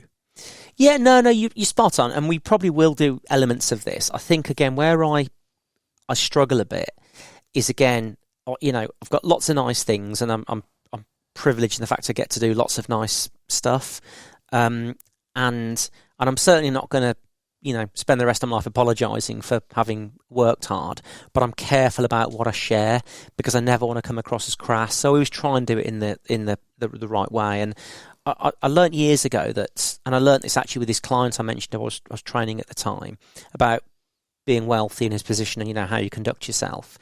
And I think it's how you conduct yourself is the most important thing. What you do or don't have has no bearing on that. And he was always incredibly, nice with me, and I'd got absolutely nothing. I was his personal trainer, and he was just always so polite, respectful, and like I said, I learned a lot from him. And again, I'll give you an example of how you sort of conduct yourself.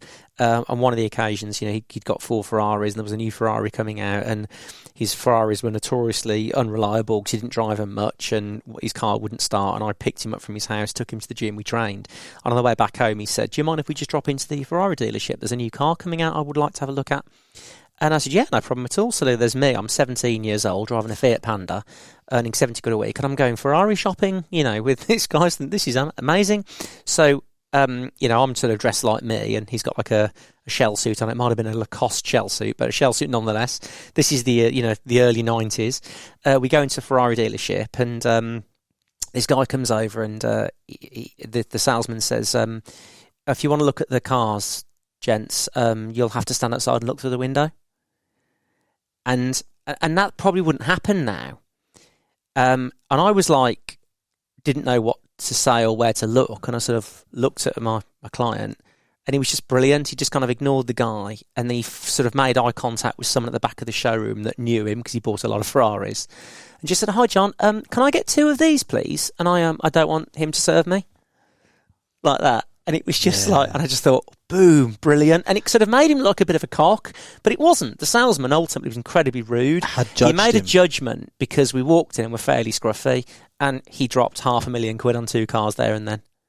Wow. And I imagine the salesman didn't have a job the rest of that day, but it was just, again, it was really powerful to watch because you read about this sort of stuff. And I learned from there, oh yeah, you never judge a book by its cover, do you? So, because you just don't know. With people, so I always try and sort of treat everyone the same. If I was to ask Alan Barratt what he would if he could just leave one piece of wisdom behind, just one piece, right? And he's got to check out, so he can't take any of the stuff with him. Like, what the golden piece of wisdom, the absolute golden piece of wisdom, the thing that that stuck with you right now in your mind as your best piece of learning and advice that you could give to someone who wants to be better, be more, and all that stuff, what would you leave them with? Honestly, just be yourself. I know it sounds really stupid, but I've just always been me, and there'll be people that do like me and people that don't like me, but I think ultimately, hopefully, I'm fairly likeable. Again, I have my moments, everyone does, but I think you've just got to be yourself. I think people and I think this is the thing again, but going back to social media, people are always trying to be something else on social media. They're trying to be what other people want them to be, and they're trying to give this perception of success or whatever, or, what the perfect day might look like. And again, I follow some really well-known people on socials, as we all do, or I know personally, and I just know it's bullshit. I know a lot of it's just bollocks, and I just can't watch it because I just think, I know that's not true. I know that that's not your car. I know that that's not your, so I find it difficult because I said of this perception versus reality, but I look at the perception, but I know the reality. So the problem then where you've got, say, someone following you around and having a day in the life of, I've got a lovely house and I might wake up and train. I've got nice cars and nice things, and I'm a pilot, so I fly backwards and forwards. Congratulations, by the way, on the plane. Oh, yeah, well, there's actually a story of the plane I probably don't know about, because I bought a plane because I was in a plane crash. No one knows about this. So if you're interested about the plane crash, we'll get into that. I think you've got about 10 minutes left. Go on. I've actually got 3 minutes left. So again, if someone, I don't know if they'll find this interesting, boring, flash, I don't know. It's difficult because, going back to sort of how you conduct yourself and stuff, had a situation a few years ago, which again I learnt from, where I went out with some friends for dinner, and they told me, they told me during dinner that they were expecting the first child. So, I paid for the meal as a sort of celebratory congratulations, and they sort of took offence I paid for the meal, to the point that the following day I got a phone call, and it was like, and actually Jules took the call, and I could sort of tell the way this call was kind of going. And they were like, the people we'd been out for dinner with and paid for the meal just said, we can't afford to pay for the meal, because obviously they'd inferred by us paying for it that they couldn't afford to pay for it or something. So they just kind of chose to take offence.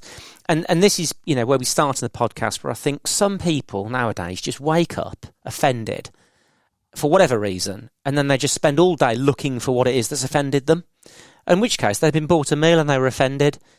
So sort of, 3 seconds into this conversation, I was bored. So I just said, tell them they don't pay for the meal then if it's a problem. It's 200 quid. So, they owe me 200 quid. So, Jules said that, and then they were like, that's really mean. So it's like, hang on a minute, if I pay them flash, if I don't, I'm tight. I think I'll just fuck off. So I've spent my whole life now avoiding people like that. There's a name for them, twats. To be honest. So, but have you ever heard anything so ridiculous? I just think that, like you say, how you wake up and those first moments of the day where you aren't even grateful for the fact that you're even alive and kicking and that your family's healthy. If you don't start your day with a little bit of gratitude and a little bit of realization about what you do actually fucking have, then you'll go through it. You might stub your toe and it all just fucking goes on from there, and you start to end up as this miserable bastard. And there's a lot of miserable bastards in the world. Oh yeah, I'm one of them half the time. But what I've realised as well was, and I actually put this on LinkedIn the other week, is the problem that people have on social media is they follow people who they look up to or they perceive successful, or ultimately they follow people who've got more than they have. And then resent it. Yeah. Don't follow them. Right. Try following people who've got a lot less than you've got. Then you're automatically successful. Right. Because if I follow, the Bransons and whatever, you're going to feel pretty shit about yourself because he's got his own island and I haven't got my own island. So, but you follow someone who's... He's actually got 3 islands. Yeah, he's got 3 islands, yeah. So, greedy bastard. But if you follow someone who's getting shot at in Ukraine, you feel pretty good about yourself. So that, I think, is the secret of success. Is just compare yourself to people who've got less than you. And we all know people have got more than us, but we know people have got less than us as well. And I think if you can do that, you're not the most successful person alive. Because I think that's where I've got this issue as well. And we've said about, generationally, and we've said about this cancel culture and whatever. And I see people have strops for just the most pathetic reasons. And I'll give you an example. I was in Waitrose a few months back. It was actually Christmas Eve, and there was a woman in there who was having a go at the poor guy behind the fish counter because they didn't have any lobster.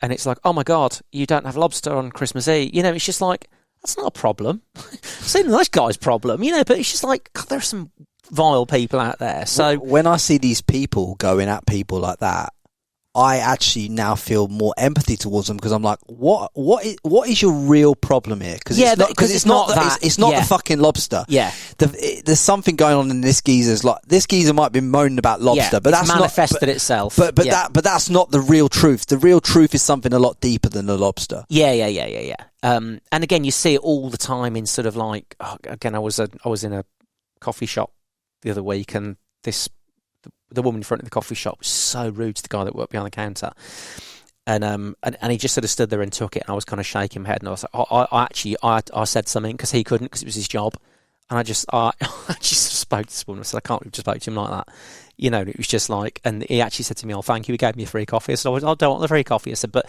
he said, "I can't say anything, it's my job." And it's like, yeah, she hasn't got the right to come in and talk to you like that, you know. And she'd asked for this most ridiculous thing that he was never going to get right, because it was some soy, vegan, triple latte, filtered, eggnog, decaf, and it was just like, what? You know. Yeah. But again, you do sort of, like you said, you do think some people, you know, God, what's going on in your life that sort of, you know, made you like this? But or they, you know, in the case of the lobster, they sort of need, and I wouldn't wish this on anyone, but you sort of need some hardship in your life. If that's the worst thing about your day, you've not got enough shit stuff going on in your life, to be honest, because that's your problem. But again, when you look at the stuff with, you know, what's going on in Ukraine and stuff as well, you just think, you see people like walking 100 miles and they're carrying their cat, you know, and that's it. You just think, Jesus. And, and their cat might be the only thing they have left because they've lost all their family and stuff. And you think of actually, and I think about all the people that aren't carrying the cat because they ran off, or I mean, I couldn't carry my cat, so I just, you know, wouldn't stand it. But, you know, for every time you see like a nice story and they've got out with the pets and their kids and stuff, there's 1,000 stories, you know, where they haven't. So there's so much going on. So I just think we all get wrapped up in our own lives and that, you know, as we've said. But I think it's important to be just really grateful for what you've got. Like I said, I was grateful when we first started Grenade that for the first 4 years I woke up and we hadn't gone bust overnight. I was grateful for that because we thought, okay, we're going to have gone bust in the morning. Yeah, I always come back to kind of that being happy and healthy, and if you are, then yeah, that's success really. Anything on top of that's a bonus, isn't it? Yeah, and I think ultimately being happy and healthy is success. Because definitely. Because we success to a lot of people all has a monetary number attached to it. That when they get to that monetary number, they're like, oh, okay, what's next then? Do you know what I mean? And there's no form of success after it. So it's kind of one of them ones where if you don't appreciate what you have now, you're never going to appreciate all these other things that you think are success anyway. No, and I've you know, I've had money and not have money, and I know what I prefer, but it's weird actually, because I like cars, and people said about, you know, what's your favourite car and stuff, but my favourite car was the first car I ever had. Which was? It was a G-Reg Fiat Panda, which was like 6 or 7 years old, a little 1 litre carburetor thing, which was really unreliable. And it was kind of the worst car I ever had, but it was the best car I ever had because it was my first car. And you drove everywhere in that. I bet you did, didn't you? I did. Yeah, I did actually. I did 18,000 miles in that. But my point being as well, if you go from, it's the biggest change I would ever make in terms of my transport, because I went from walking everywhere to having a car. That's a bigger change than going from a nice car to a nicer car. Yeah. That's a change, but not as big a change. So, yeah, that was the best car I ever had. You know, obviously, when you bought your first Lambo. Yes. Right. And obviously, you had a nice car, but then you buy this supercar, right? This is your first supercar, right? Yep. How long is it of you driving a Lambo before you think to yourself, okay, is that all there is to it? Or does that never go? No, for me, never. So, and I'll tell you for why. Because I know... Because also as well, it's just a car. It's the icing on the cake. I'm lucky to have any car, and having any car is better than having no car. But also, I try and keep things special. I save up for stuff, even though I don't necessarily need to save up for stuff. I try and keep that bit of magic, because if you don't, things get boring. I've got friends, again, who just do things that we couldn't really sort of comprehend. Again, I'll give you an example. A friend of mine, they were out in Switzerland, and that was a supercar launch, and they've got all these different cars and stuff. And again, they just start sort of collecting cars, and they're sort of forgetting the type of stuff that they've necessarily got, because it all just becomes stuff, and then they decide that they don't want to be in Switzerland anymore, and they want to go to a casino. So, but then they don't go to a casino in Switzerland. They go to a casino in like Macau or somewhere. So they jump on the private jet and fly to like, the other side of the world at 3:00 in the morning because they can. And you just think, I think that's it's almost a bit, it's a shame. I just think it's almost like they're sort of almost so bored. They're doing some of the stuff that they just can. I just think it's a monumental waste of money. And, so I always make sure I savour what I've got. I like going for a walk on a nice winter's day. It doesn't cost anything. Anyone can do that. So that's why I like, I've always been interested in training and things. And, you don't need money to train. Go for a run. It's free. These are all things that if you can't enjoy the free stuff, you'll never enjoy the expensive stuff, because you have to be able to enjoy just the basics. And if you can't enjoy the basics, I feel sorry for you. So, and again, a lot of the time I drive an old Defender because I like driving. So whether it's an old Defender or a new Lambo, I'm just driving something that I'm lucky to be driving. So I just try and take enjoyment out of as much stuff as possible, really. Just one quick question, but and then we will finish. But like, I just want to. You've not asked about the plane crash yet. Go into that after this, but just quickly. But I'm conscious of your time. I know you put me on a time limit because you said I didn't have enough hair follicles not to have a time limit. But what I want to ask you is, when someone of your level of wealth or success buys a Lambo, right? How do you structure that deal for a Lambo? Do you just go in there and just because you're talking about saving in inverted commas? Do you go in there and drop it all cash and just buy the Lambo, or do you still hire purchase them, or how do you structure the deals for that? I like buying stuff personally. I've done a bit of both, but the problem is I don't like borrowing money. I don't like being owed money or owing money. I'm just sort of a straight, simple guy. So personally, I just buy them. I've had like aircraft and stuff in finance, and it just annoys me that I'm just paying interest for something that's probably depreciating. So I get like a few months into it and I just pay it off. I'm old-fashioned in the sense as well that if I can't afford it, I won't have it. Again, this comes back to my parents and that generational thing. They used to save up for stuff, and it's a bit like, don't have what you can't afford. And I think nowadays everyone has what they can't afford, which I sort of struggle with a bit, because that's why a lot of people are in the shit all the time. If you can't afford it, just don't have it. I mean, like I said, years ago, we couldn't afford a foreign holiday, so we didn't have one. We couldn't afford new clothes, so we didn't have them. No.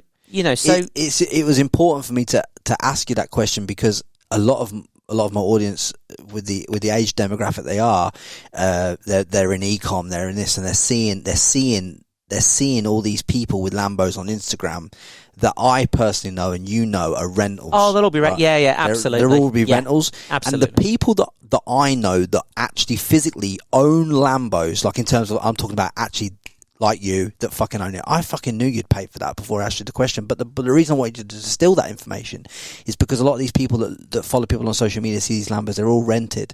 And just your method, you wouldn't have one if you couldn't afford one. Absolutely, and also, and a lot of these people are sharing, and that's all they share.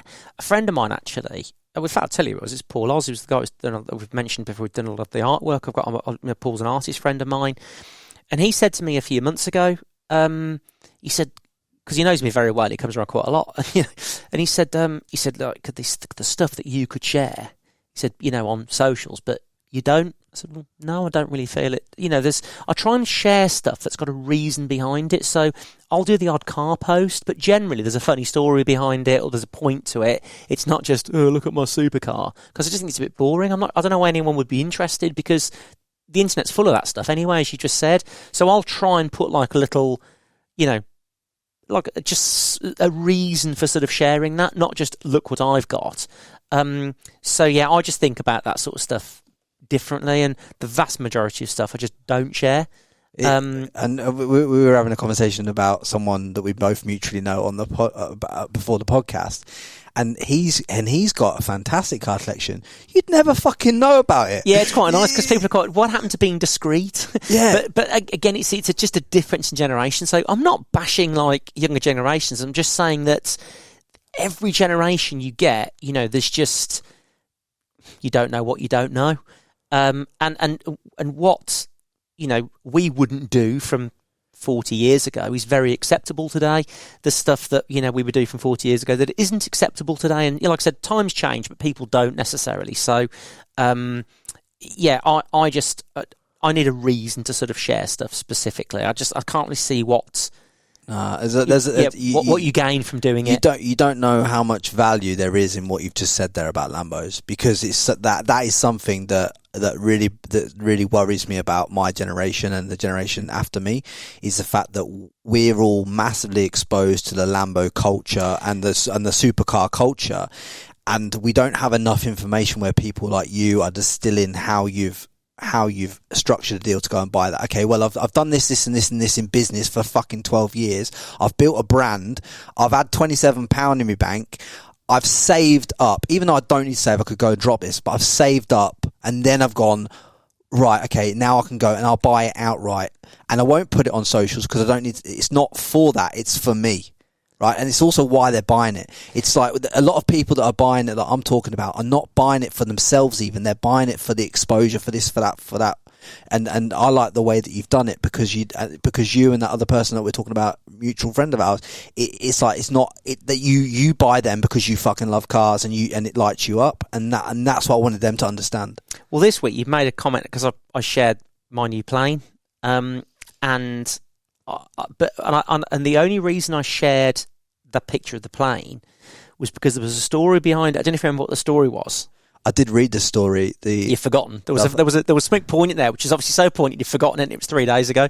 But I wanted to talk about the crash as well. Okay. Well, the reason I shared my new plane was because I took the day off on Monday to see the delivery of my new plane. I do know. Yeah, because you missed the delivery. Because I missed the last one. Yeah, I did fucking read it. You looked at me like, oh, you haven't read the post. I did read the post. Because you missed the delivery because you were so busy with Grenade and the brand. Because I was really busy at work. Yeah. And again, this is a lovely plane, but it's not my first plane. So it's back to the first car story. You know, ultimately, the best plane you'll ever get is the first plane that you buy. I know it sounds like a ridiculous story, but, you know, it's sort of, I've got friends saying to me, God, Ad, you've got your own plane. But it's sort of, if you go and build a business, it's, you know, not that difficult to go and buy a plane. But for me, I fly my own plane. Yeah. Because for me, that's just the real entrepreneurial thing to do. Is not just to be flown around. Can we agree that you're taking me for a flight? I'll take you for a flight. You heard that? Yeah, and I've got tens witnesses. of thousands of people have heard that. You know. Yeah, I'm not just 4. Oh, go easy. Tens of thousands miles. So yeah, 4 listeners have heard that. But you've done me, man. Yeah. So so I was having a plane delivered about 5 years ago, and I got so wrapped up in work that I couldn't leave to go, and who wouldn't want to go and see that? Yeah. You know, I know it's probably not quite missing the birth of your first child, but it was kind of quite a big deal for me because it's something that ever since I've been in a plane crash I'd wanted to go and do. So, and this thing at work was so important. I don't even remember what it was, and I've got a really good memory, so it clearly wasn't important. And I missed that, and I made a point of not missing it this time because it's so easy just to have not gone. So how does someone who's been involved in a plane crash like yourself want to go and buy planes? Well, so basically, I've never been some sort of avid aviation enthusiast, let's say, but I became interested in planes because we'd never used to go on holiday because we couldn't afford to go on holiday. So, and again, if you're going to go abroad, generally you're going to go on a plane. So I had the opportunity when I worked at the gym years ago, and I'd have been about 16, 17. A guy came in the gym who had just got his private pilot's license, and he was training to be an airline pilot, and he needed to build his hours up. And I was saying, I've never been on a plane. And he went, you've never been in a plane? I went, no, I've never been in a plane. He went, I'll take you flying. He said, I'll tell you what, 'cause I need to get my hours up. He was going to rent a Cessna from Coventry Airport, which was £60 an hour at the time. He said, there's 4 seats, and I'll pay for one. He said, you pay for the other 3, and we'll go flying anywhere you want to go. So, you know, he's getting his hours up. It's costing him 15 quid and some fuel, and I'll get to go in a plane. So I take my sister and my girlfriend at the time, and we decide to fly down to Cornwall to surprise her granddad for his 80th, and we decide to fly down to Bodmin in this little Cessna the day before Christmas Eve, to go and surprise him for his birthday, and we get down there and see him, and it's all fine. And then on the way back, a very long story short, we ran out of fuel and we crash landed in a potato field in Aston Cantlow. So I was in the front page of the Evening Mail on Christmas Eve, whenever it was, late 90s. What the fuck's it like being in a plane crash? That was fucking terrifying, to be honest. But like I say, everything since then's a bonus. So statistically, it's incredibly rare. And actually, I should say, John, the pilot, I've not spoken to you for years. So, John, if you listen to this, please get in touch, John Roberts. Yeah, you're going to get sued. No. John was fantastic. He was cleared of any blame. And actually, it was what I now know. So, it's kind of called the Swiss cheese model, basically. And it's when things go wrong. And it's like with Swiss cheese, we've got all the holes, and basically all these problems line up, and you just fly through all the holes. And it's basically this thing in aviation where, generally speaking, you don't just take off, one thing goes wrong, and then everyone's dead. Lots of things go wrong in sort of succession, and you kind of need a perfect storm. And weirdly, I've had that similar times, including last week, weirdly, where you just get a few things where you think, oh, that's a bit unlucky. And yeah, you can kind of get this scenario where you can get in trouble very quickly. But after this sort of plane crash, no one was hurt. The plane was undamaged. They landed in a potato field, but we were extremely lucky. And after that, I thought, they're never going to fly again, or I need to kind of go the other way, me being me, and I want to, not just get in a plane. I want to learn to fly one, because that was the terrifying thing, was being in a plane crash. I was sat in the front, and I cannot do anything. And again, I now know that again, John did it far better than I would have done. Even now, and I've got 600 hours or so of flying experience. But yeah, so the first thing I did when I kind of my priority, even though I hadn't really, when I was working at this gym and I'd started my own business, I got my distribution business. My priority was learning to fly. Which, was a few £100 a week, so it was not massively expensive. It certainly wasn't cheap.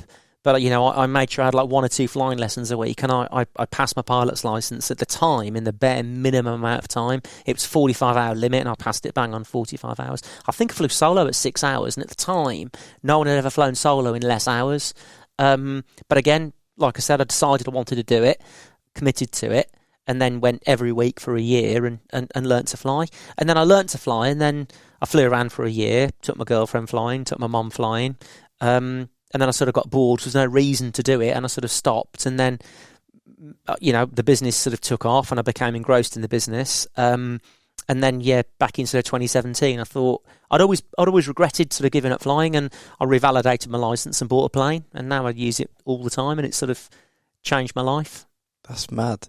And I think that just goes to show your character is like one thing that's gone through your whole story and your whole narrative. How it's like when you decide to do something, you just go all in on doing it, and you won't be you could have been deterred by the crash. You could have been deterred by the fact of this grenade bottle of the fat burning capsules when you made it. Like, this is a very male looking product. You know what I mean? You could have been deterred because someone said, it doesn't fit the female demographic, and all this kind of stuff that you could have been deterred through right the way through your journey.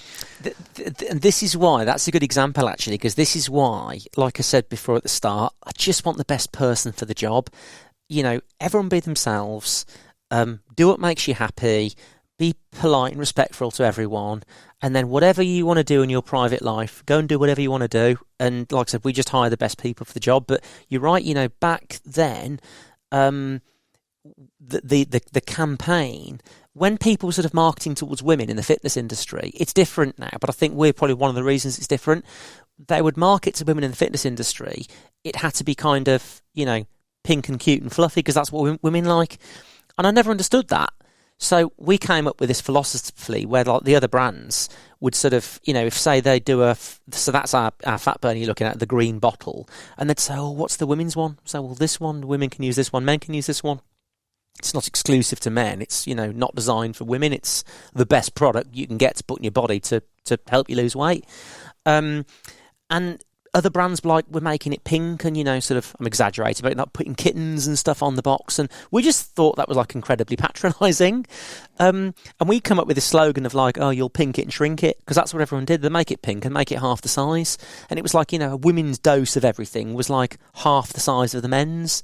And I just didn't really understand it. So we just made something that was for everyone. And actually, the inspiration for this, of kind of the not patronising women, was, if you remember the chocolate bar Yorkie, they did it brilliantly years ago, where not for girls, yes, they advertised the Yorkie, and it's like, it's not for girls, it's for truckers and all this. Women went out and bought it because they were told they shouldn't. If you want to market to someone, don't market at them, market round them. So the best way you can get women to buy products is probably say it's not for women. And again, when it came to weight loss, I'd worked in gyms for 10 years, and when it came to women and weight loss, in my experience, I had never met a woman who didn't want the strongest fat burner possible. I never had a woman in 10 years come up to me and go, I want a fat burner, but I'm a woman and I like kittens and pink stuff. So basically, it's got to be fucking pink, and it's got to be half the size and strength of the men, because obviously we're women and we're much smaller and more dainty. And that never happened. So, but in all of the marketeers' eyes, clearly it did. No, I'd worked in gyms, so I knew it was bollocks. So I just knew that women wanted the strongest things. So fucking made it. But that's a good example of just where people have really overcomplicated it and become sort of, they've completely missed the idea of branding. And actually, we had the chance of getting into a big pharmacy in the UK who specifically wanted a women's fat burner, and we wouldn't do it, and we didn't get a listing because we wouldn't make the women's one that they wanted.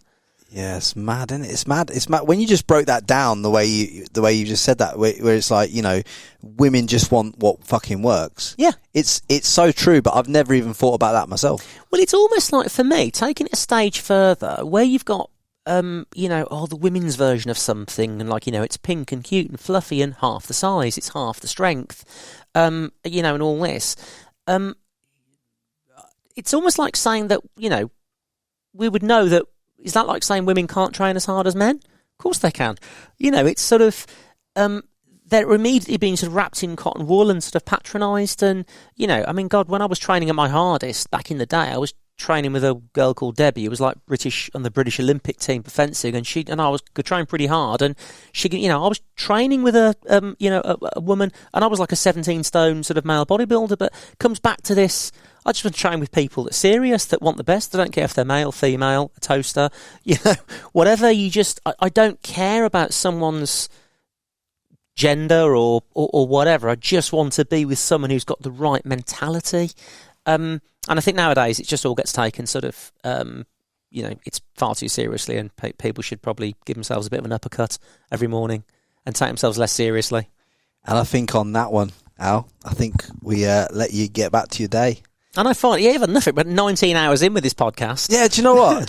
Though? I did the final question at 1:20. I did warn you I was interesting. I did the final question at 1:20, like you demanded. I didn't demand it. You made me... You're getting a bill for my fucking electric, I know that. That lighting does wonders for you. All right. So I bet I'm very shiny, I'd imagine. Yeah. But guys, look, do me a solid favour, yeah. If you've got the amount of value that I know you would have got out of this podcast, drop me a message, drop us a review on YouTube, Apple, Spotify. It's all appreciated. I hope you guys got everything out that I wanted you to, on the branding, on structuring, on when to buy Lambos for a start, on why plane crashes should be embraced. But yeah, plane crashes are not a bad thing necessarily. But I thought the plane crash bit was a great summary of life itself.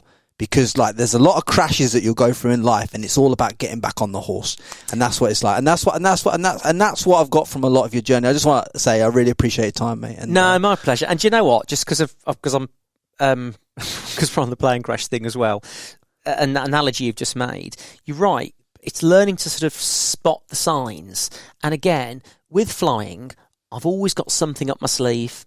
And my flying instructor said, always have something up your sleeve. Always just have a plan. And again, it just stuck with me, because you're right. With life, it's just nice to just have, go for A, but it's really nice if all of a sudden you've got, B lined up. And I was flying down to Cornwall the other week, and it's a journey I do quite a lot, but I always take it seriously. I plan it properly. I'm very meticulous with it because I know when things go wrong, they go wrong quickly. And weirdly, it nearly happened last week where I had a little perfect storm of 3 or 4 things just all come together. And again, it can all end sort of very differently. So it's good just to sort of stay grounded and have a plan. There you go. That, guys, is Alan Barratt. That's the Frankie Lee podcast. Much love. Don't forget to subscribe to the Frankie Lee podcast.